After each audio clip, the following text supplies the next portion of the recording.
Hello বন্ধুরা, আজকে আমি বানাচ্ছি গাজরের হালুয়া। প্রথমে কড়াইতে ঘি গরম করে তাতে গ্রেট করে রাখা গাজরগুলো দিয়ে হালকা হাতে নেড়ে ছেড়ে নিয়ে তারপরে আবারও অল্প ঘি মিশিয়ে নিয়েছি। তারপরে আবার নাড়াচাড়া করে গাজরের গন্ধটা কেটে গেলে তাতে দিয়ে দিলাম চিনি। এখানে চিনির পরিমাণটা যে যেরকম মিষ্টি খেতে পছন্দ করো তোমরা সেরকমভাবে মিশিয়ে নেবে। তারপরে আবারও বেশ ভালো করে নাড়াচাড়া করে নিয়েছি যতক্ষণ না চিনি থেকে একটা রস বেরোয়। তারপরে ভালো করে নাড়াচাড়া করে নেওয়ার পর মিশিয়ে দিচ্ছি গুঁড়ো দুধ। এখানে আমি কিন্তু কোনো লিকুইড দুধ ইউজ করব না গোটা গাজরের হালুয়াতে। তো আপনারা দেখতে থাকুন। এইভাবে আমি 5-6 চামচ প্রথমে মিশিয়ে নিচ্ছি, পরে লাগলে আবার একটু অ্যাড করব। এইভাবে আমি আমুল স্প্রেড যে দুধ হয় সেটা আমি ভালোভাবে মিশ্রণটার সঙ্গে মিশিয়ে নিচ্ছি। তাতে কি হবে, গাজরের যেটা এক্সট্রা জল এবং চিনির যে রসটা আছে সেটাও কিন্তু এটার সাথে ভালোভাবে ব্লেন্ড হয়ে যাবে। এরকমভাবে ব্লেন্ড হয়ে যাওয়ার পর তারপর দেখতেই পাচ্ছেন বেশ ভালোভাবে মিশে গেছে। এরকম একটু দানা দানা দুধটা থাকবে, তাতে বেশ ভালো লাগে। এবং তারপরে আমি দিয়ে দেবো এতে কিছুটা মাখা সন্দেশ। তো মাখা সন্দেশটাকে এরকমভাবে একটুখানি আমি এটার সঙ্গে মিশিয়ে দিচ্ছি, দেখুন।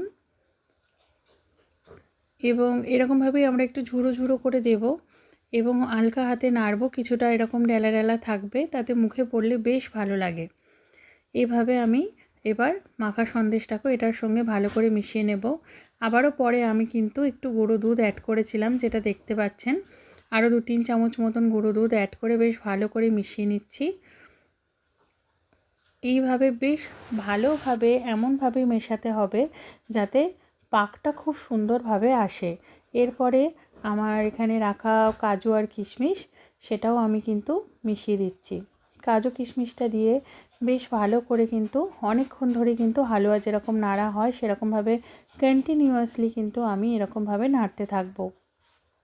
তোমরা এখানে মনে হলে কনডেন্স মিল্ক অল্প করে ইউজ করতে পারো, তবে আমি এখানে কোনো রকমভাবে কিন্তু কোনো মিল্কই ইউজ করিনি। এই যে থেকে থেকে আবারও কিন্তু আমি ঘি দিচ্ছি, এখনও কিন্তু আমি আবার ঘি দিলাম।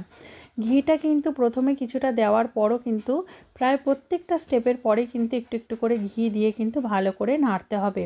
তাতে ঘিয়ের একটা বেশ সুন্দর গন্ধও থাকবে এবং খুব ভালো বাইন্ডিংটাও হবে। এই যে নাড়ার পর আপনি দেখতে পাচ্ছেন যে একটা বেশ তালমণ্ড তৈরি হচ্ছে, যেমন রস আর ঘি এবং সব কিছু ভালোভাবে ওয়েল কুকড হলে সেটা কিন্তু একটা সুন্দরভাবে নাড়ার মধ্যে বুঝতে পারবেন একটা তালমণ্ড হচ্ছে, তার মানে গাজরটা হয়ে গেছে, গাজরের হালুয়াটা। এরপর আমি পরিবেশন করেছি, দেখুন হালকা হাতে ওপর থেকে আমি কিন্তু একটু গুঁড়ো দুধ স্প্রিঙ্কেল করেছি আর ওপর দিয়ে একটু কাজু বাদাম দিয়ে গরম গরম কিন্তু পরিবেশন করছি। অসাধারণ খেতে লাগে, একবার অতি অবশ্যই ট্রাই করবেন এইভাবে গাজরের হালুয়া। ভালো লাগলে অবশ্যই লাইক করবেন।